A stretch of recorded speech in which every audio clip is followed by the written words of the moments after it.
Selamat datang di jurnal film gue yang lainnya dan selamat datang di channel gue. Dan kali ini gue pengen ngomongin soal series dari sutradara Indonesia yang terkenal dengan upayanya untuk membuat film dengan konsep yang berbeda di Indonesia khususnya. Dan kali ini gue pengen ngomongin soal seriesnya Joko Anwar bersama dengan Netflix berjudul Nightmare and Daydreams.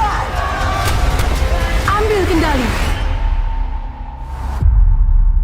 Ya, jadi ini adalah series kolaborasinya Joko Anwar dan Netflix, di mana ini adalah sebuah series sci-fi thriller ya, yang terdiri dari 7 episode, yang mana kalau kita lihat dari depan, 7 episode ini merupakan episode dengan ceritanya masing-masing gitu. Jadi harusnya secara teori tidak ada keterkaitan antara episode 1 atau dengan yang lainnya gitu. Tapi kemungkinan ada benang merah ataupun ya hubungan tertentu di antara episode tersebut gitu. Dan kalau gue lihat dari marketingnya di setiap podcast atau dia diundang gitu ya, pertanyaan itu adalah salah satu yang menjadi bahan jualan untuk seri 1 ini.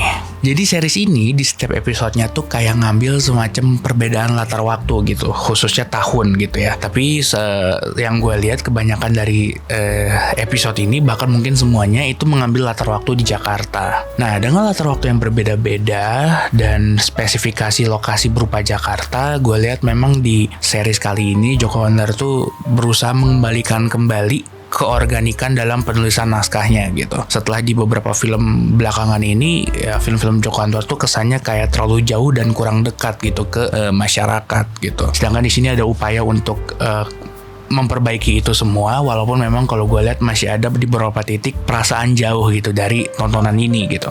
Kayak di episode 1 itu rasanya jauh banget. Habis itu di episode ke 4 apa 5 gitu ya, yang di tahun 1980-an itu entah kenapa kerasa deket. Habis itu yang kerasa lebih deket lagi itu yang soal penulis. Gue lupa episode berapa yang diperani sama Marissa Anita. Jadi walaupun dengan konsep yang benar-benar jauh dari kebudayaan Indonesia, lumayan tidak di dalam kotak itu gitu ya, tapi tetap ada upaya dari series ini untuk membuat interaksi antar karakter di sini nih senatural dan seorganik mungkin gitu. Begitupun dengan vibes dan suasana latar yang dibawa. Tapi ya sekali lagi itu masih belum maksimal, masih kerasa sebaliknya kadang. Nah, yang paling bisa diprotes orang-orang mungkin kalau kita lihat itu adalah visual efeknya. Ini adalah sebuah seri sci-fi yang menghadirkan berbagai macam wujud aneh ya, berbagai macam anomali entah secara latar waktu atau karakter-karakter tertentu gitu. Dan di beberapa titik bisa dilihat khususnya di episode 1 memang secara visual efek itu masih kacau banget, lumayan berantakan. Grafisnya grafis PS3, PS4 mungkin. Tapi ya gue bisa paham itu karena itu adalah kualitas yang gue juga lihat dari film kayak film Siksa Kubur gitu. Walaupun memang kalau di Siksa Kubur kan secara porsi itu benar-benar minim gitu. Sedangkan kalau di sini porsi yang memakai si visual efek ini lumayan besar gitu. Dan penempatan visual efek yang seperti itu di episode 1 menurut gue agak riskan. Kenapa? Karena kan tadi kalau kita balik lagi ke konsepnya, ini kan adalah konsep 7 episode dengan cerita yang berbeda-beda. Sehingga dengan cerita yang berbeda itu, series ini harus berusaha gimana caranya untuk tetap membuat penonton bertahan untuk mengikuti sebenarnya ada apa di series ini. Apakah ada keterkaitan dari episode-episode ini. Nah, kalau misalnya episode satunya aja udah menghadirkan yang seperti itu, menurut gua itu buat beberapa orang tuh bisa menjadi drop yang lumayan gitu.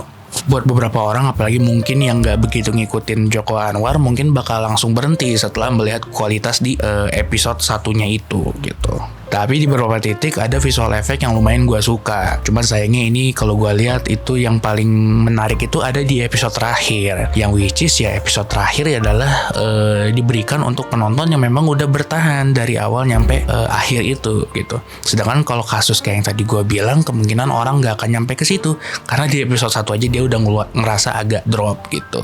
Dan menariknya di series ini dengan 7 episode dengan cerita yang berbeda-beda, Joko Anwar tuh juga menghadirkan suasana film yang cukup berbeda ya. Kayak di episode 1 itu kerasa banget lah mistis dan thrillernya. Sedangkan kalau di episode 2 itu selama 3/4 cerita itu kerasa suasana family-nya. Habis itu di episode yang tahun 1986 itu yang Lukman Sardi itu kerasa ludruknya, komedinya, komedi Betawi gitu ya. Apalagi sama karakter yang dibawa sama Teuku Rizky gitu.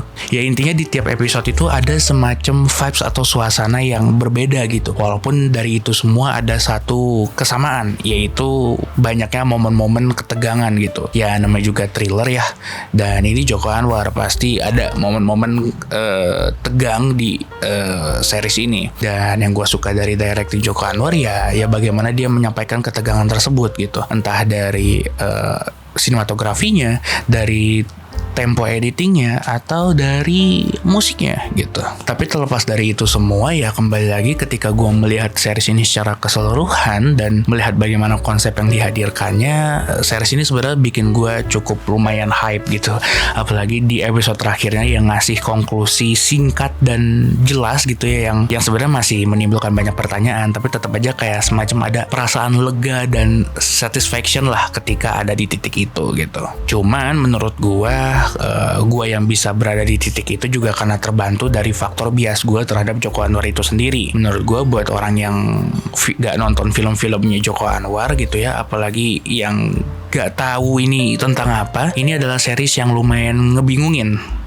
Hook di awalnya menurut gue agak kurang gitu, apalagi untuk awam-awam yang gak nontonin karyanya Joko Anwar. Ya menurut gue series kali ini nih adalah sebuah ambisius liarnya dari beliau gitu kalau gue lihat. Dan bukan bermaksud buruk atau gimana, memang di beberapa titik marketing series ini mengedepankan reputasi dari Joko Anwar sendiri gitu. Itulah kenapa di judulnya kan dikasih judul pakai nama dia tuh, Joko Anwar's Nightmare and Dream gitu. Dan menurut gue itu agak sangat disayangkan gitu, karena series ini agak kurang mampu untuk ngehook calon penonton baru gitu. Apalagi dengan konsep yang seperti ini yang hitungannya aneh di Indonesia gitu.